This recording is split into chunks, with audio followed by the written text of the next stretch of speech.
ગત તારીખ 10/1/24ના રોજ રાત્રિ દરમિયાન વાંકાનેર શહેરના ભાટિયા સોસાયટી જીનપરા મિલપરા વિસ્તારમાં ચોરી કરવાના બનાવ બન્યા હતા, તેમજ ક્યાંક ક્યાંક ચોરીના પ્રયાસના બનાવ બન્યા હતા. આ ઘરફોડ ચોરી કરનાર ઈસમોને શોધી કાઢવા માટે મોરબી એસપી શ્રી મુકેશ પટેલ સાહેબ અને અમારી માર્ગદર્શન હેઠળ અહીંયા વાંકાનેર પીઆઈ શ્રી જાડેજા તેમની સાથે ટીમમાં યશપાલસિંહ વિરેન્દ્રસિંહ વગેરે મળી અને આખી આ જે બનાવ છે એને સર્વેલન્સ કરવામાં આવેલું હતું, જેમાં ટેકનિકલ સર્વેલન્સ, હ્યુમન રિસોર્સથી સર્વેલન્સ તેમજ મોબાઈલ સર્વેલન્સ અને સીસીટીવી સર્વેલન્સ કરવામાં આવેલા હતા.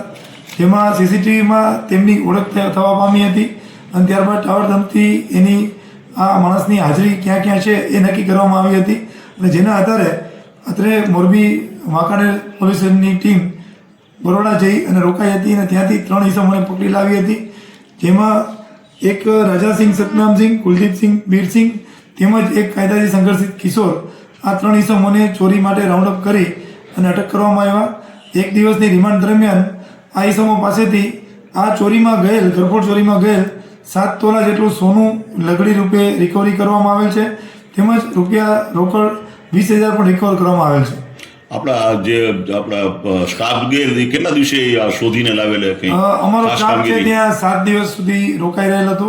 ઘણી બધી આડમારમાંથી પાસ થઈ અને એમણે આ ઈસમોને શોધી કાઢેલ છે. અને સાહેબ કયા કયા વિસ્તારમાં ચોરી થઈ હતી?